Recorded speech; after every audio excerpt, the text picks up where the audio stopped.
Oh, good morning, everyone. Bless you.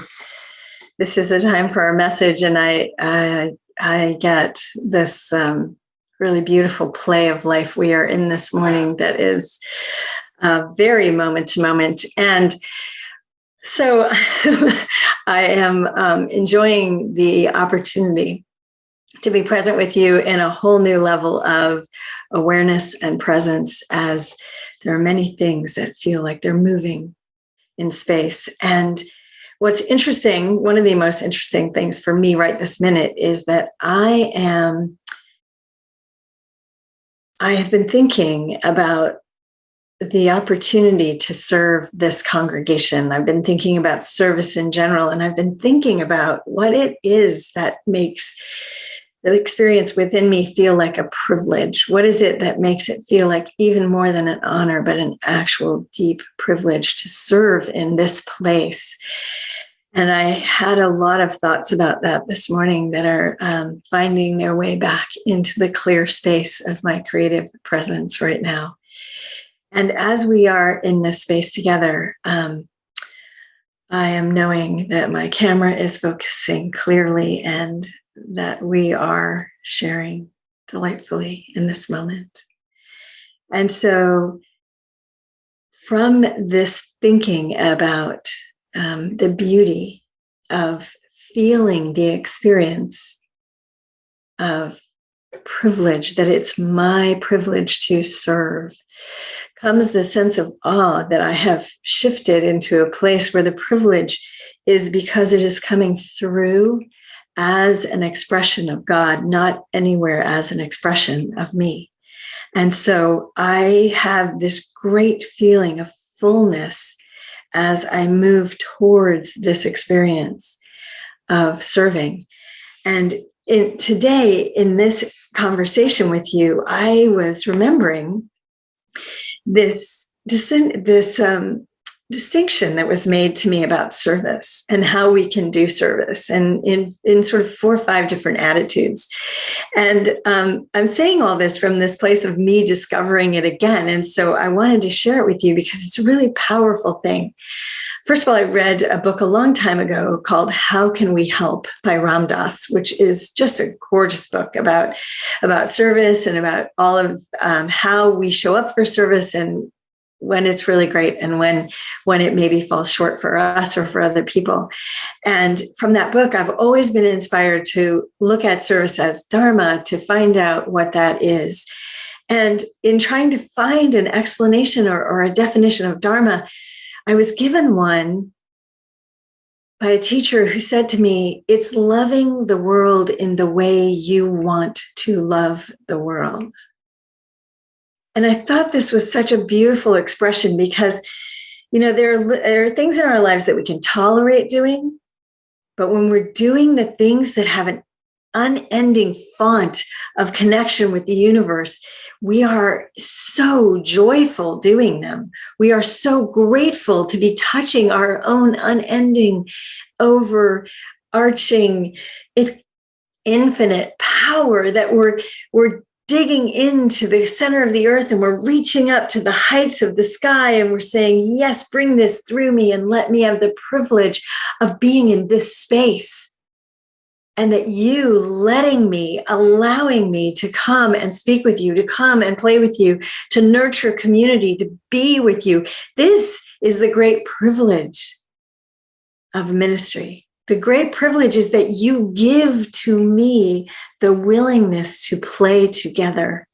I, by myself, am a lone voice in the universe or in the room, speaking my passionate, and believe me, on Facebook, I've done this a million times, speaking my passion, speaking my heart, and no one comes to visit.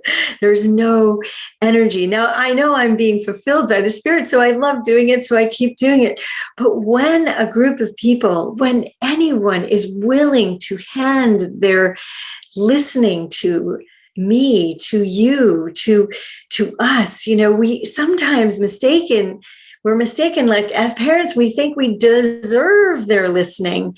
And we know how well that goes, right? Every time I deserve my children's listening, I get nothing. But when I allow for the space to be interested in how they want to receive me, or how it is that I could listen first and open to a place where there's a willingness to be received, I think this is the greatest gift. And so I know that when I'm deeply connected to myself, to my divinity, to the spirit that is within me, that I open from this place and I just look to see who's around and who wants to play. And I can say with a whole heart that this congregation is so much fun to play with. And I feel privileged. I feel that, knowing that that is an awareness of I am being given to. I am being allowed to present and talk and speak and laugh and cry and hold and hug and inspire and whatever it is, but I am being allowed to give that to you by your grace. By your grace, you open your hearts and say, yes, this is a game we're willing to talk with and play with you. I'm not in this alone. Today, sometimes when I'm talking and it's a sermon or a talk or words or whatever it is, it feels like it's going one direction. But you all know that I have been surrounded by you for the last 8 or 9 days, and you have been imbuing and hugging and giving me life. And I am here in the return of that, thanking you for the privilege of being given this space. So I digress. I want to go back. So there are a number of different ways for us to be of service, right? So one of them, and when we're requested to be of service, is just to be not willing. I'm just not willing. And that's a fair answer. I'm not willing to be of service this way. It's not a place where I have a deep desire to give, but I might be willing somewhere else. But right here, no. So first place is I'm not willing. The second place is from I'm willing. No, I think before that comes the second place is from a place of duty. I should. So how many of us, and I want you to reflect on this because this is really a conversation, even though it's only my voice. Reflect on how many times we've gone into doing a service agreement somehow to someone with the sense that we should, with the sense that we ought to, with the sense that we'd be better people if we did, with the sense that even we have to. It is our duty to do this. Along with that, however, comes some scarcity, comes a sense of tightness, comes a sense that it's not really our choice, that we're being forced into a situation where we have to.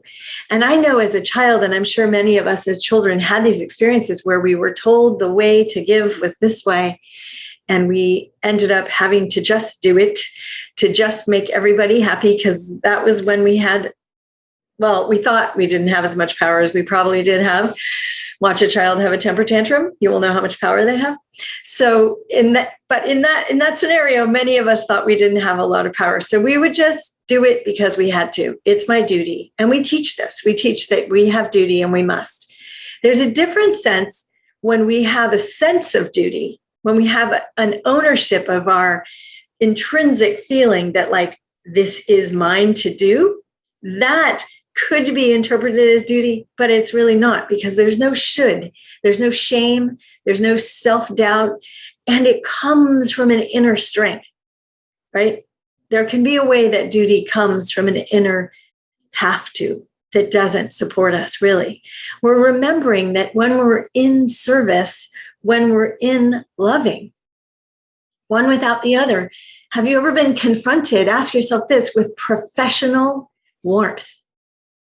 Do you know what I mean by that? It's actually cool. It's like hugging a refrigerator. It isn't there.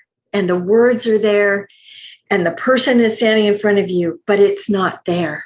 I have had this experience. It is really hard when you really need some care and love to get professionally cared for. So that comes from this kind of thing, which is duty. I must do this. This is my job. I have to, rather than this is my great joy. And I wonder if people will give me what it takes for me to be able to give to them. So the next level is willing. I'm willing to do this. I don't really know. I don't really have a huge, yes, it's mine. But someone asked me, and so I'm willing to do it. I'm cheerful about it. I'm willing to do it. And it comes from a level of, it's almost more like help.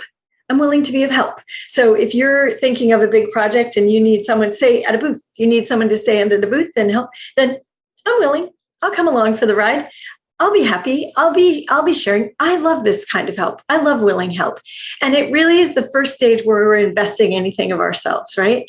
So as a congregation, as you think about yourself, it's like, when have you asked people for help? And when have they truly been willing? Or when have they been doing it because they had to? And how does that feel inside you?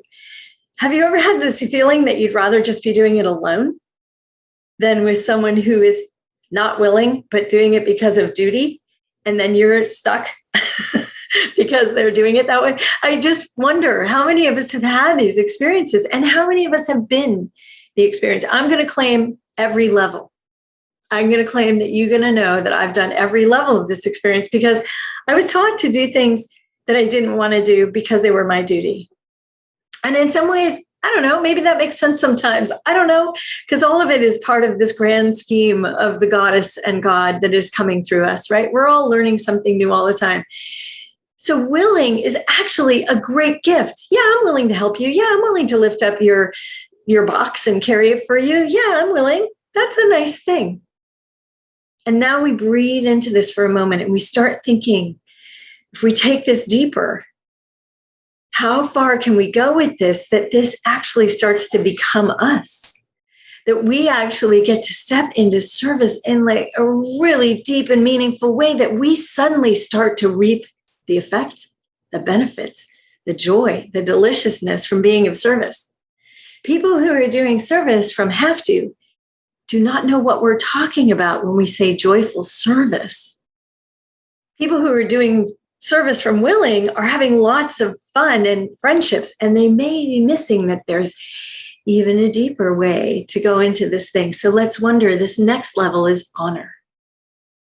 I'm honored to serve in whatever way you need to be served. I am honored. Now let that be in your body. Breathe into that sensation of I am honored. And think about that in terms of your relationship to your spiritual life. I am honored to be in the presence so that I may give from this place. I am honored to be in your presence.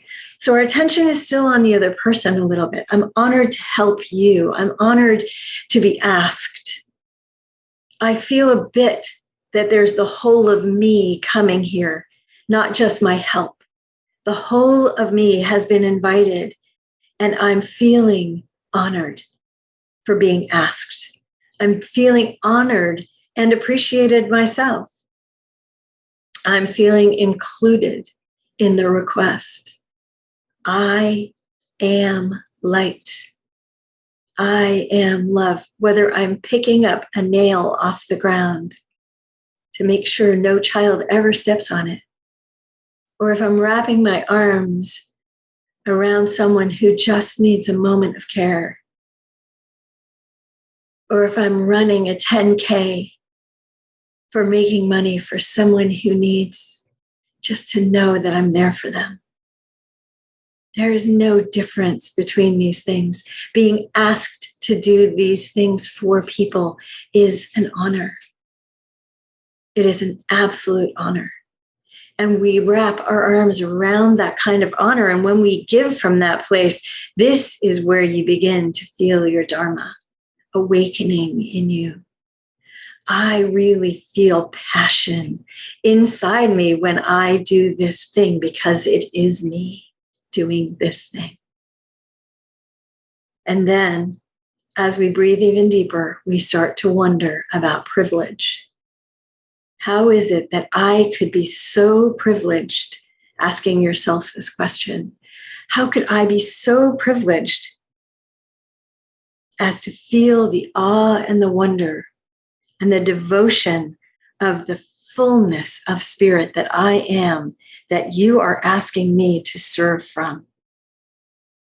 I am privileged to show up in that way for another being willing to receive the care that I have to give.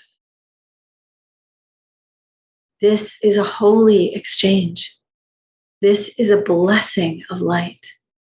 This is where all else falls away. And as we show up to be that, to be the message that we are in the world, to be the peace and the love, to carry Gandhi and Martin Luther King in our heart, to love, to be asked to be love in the world by that which created us. Wherever we go, whatever we do becomes service. Feeling into the feeling tone in our body of the aliveness that comes when you, as the fullness of who you are invited to bless your world with your light. This is your world. We are the cause. We are the creating force, guided with and through source. We carry this love. And so as we think about these levels of care that we have the possibility of giving in the world, check in with yourself as you play these games, as we play in this mighty field of life. When we're sitting here this morning and things are moving faster than we know what to do and past and beyond my expertise, and other people show up willing and then honored and then privileged to offer to you the best that we have to offer based on the circumstances of life and love that are here. We will not stop loving you for any reason. We will do our best and continue to unfold what it is that we are here to do. You are here with the same mission in your life. We are blessing every footfall on this planet. Every time you glance at a sweet little butterfly and give it your love, the dragonflies, the statues, the heart, the love, everything that flows through your experience, every glance, and yet one place where you're caught and you give especially a deep offering. Our life is our blessing. It is a privilege to walk on this planet in love, sourced from love, divinely created, remembering who we are and giving constantly in the flow of who I am is loving you and me, you as me as you, and God as one. The fullness, the fecundity, which means fertility, which is a word I really love. The fecundity, the possibility of this field of always walking in service, in the privilege of being invited onto this planet at this time, with this story, with this set of skills, with your divine source intact and your holy oneness traveling with you. This is the beauty that we can break open from life. This is the glory that you are. This is the joy. This is the presence. And as I went for my walk this morning, these words came to me. I came here to love, and here I find it is in me who is also being loved. I came here to bless, and here I find it is within me who is also being blessed. I came here to serve, and I find it is also me who is being served.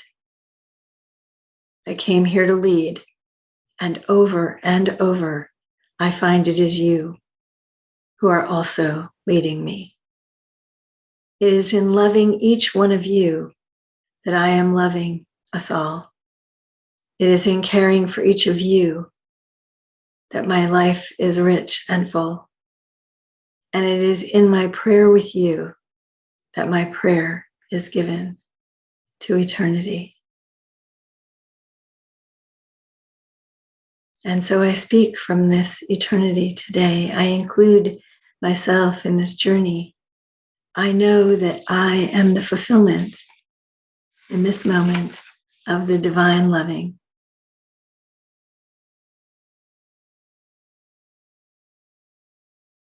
And the last words that we will share with you from Rabindranath Tagore.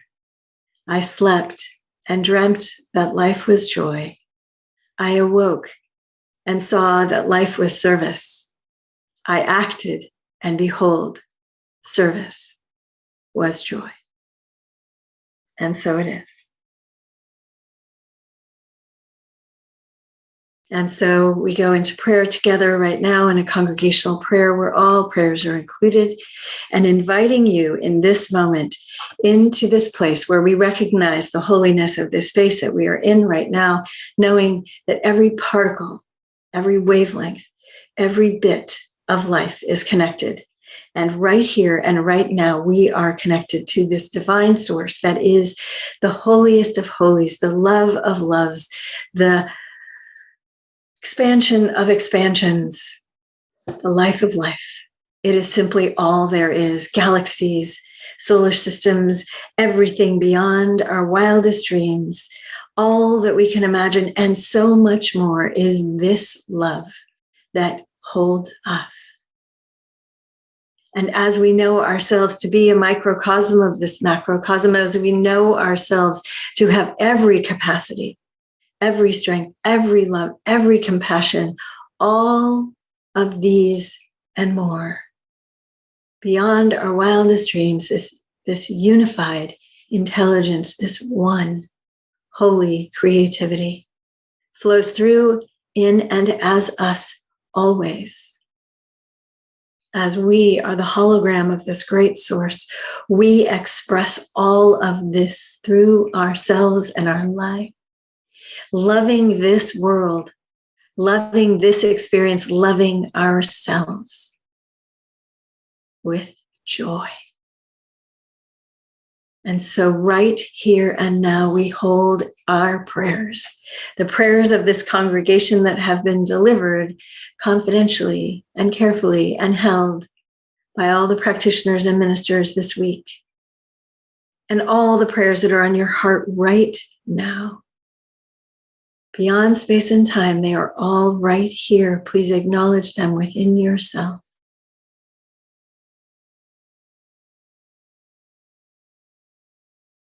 From those of your loved ones, near and far, for celebration and grace.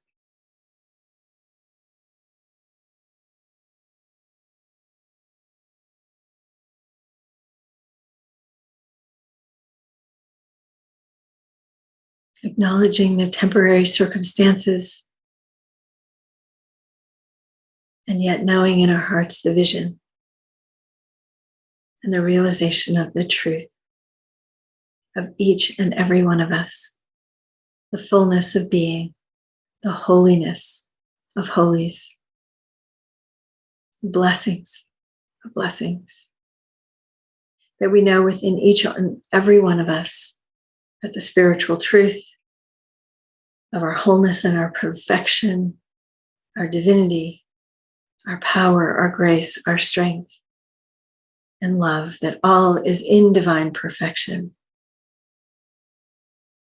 All is unfolding perfectly for each individual, for all the world, for this beautiful universe that is held in a sustainable conversation with life itself. In and out of balance we'd go, realigning with truth. In that realignment, we are brought into heaven each day. And we hold all of these beautiful people, beings, rocks, trees, blades of grass, stars in the sky,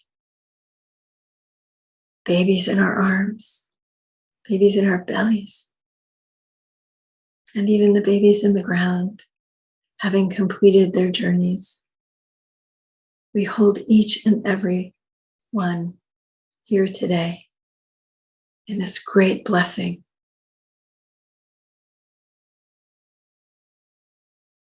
Knowing that each and every one of us beyond circumstance are the greatest blessing that we have to give. And even in our pain or our suffering, we give others the opportunity to be of service to us and feel their giving, their love, their hearts. This is the holy moment, the instant we all wait for, the deep reconnection with the Spirit. That is all.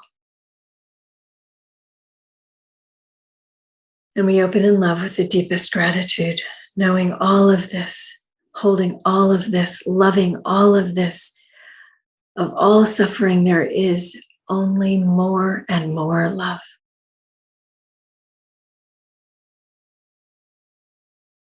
We give ourselves over to love in the greatest experience of gratitude, full for everything we have ever been given. None of it was ours. All of it is a gift. We feel the gift of it. We feel the privilege. We feel the honor. We feel the blessing of having been chosen to remember this message. As we already know, in the deepest places inside us, this is truth. This is our holiness. And this, all of this is already done in the mind and heart of God. And so we release this prayer, knowing that it is already done. And so it is.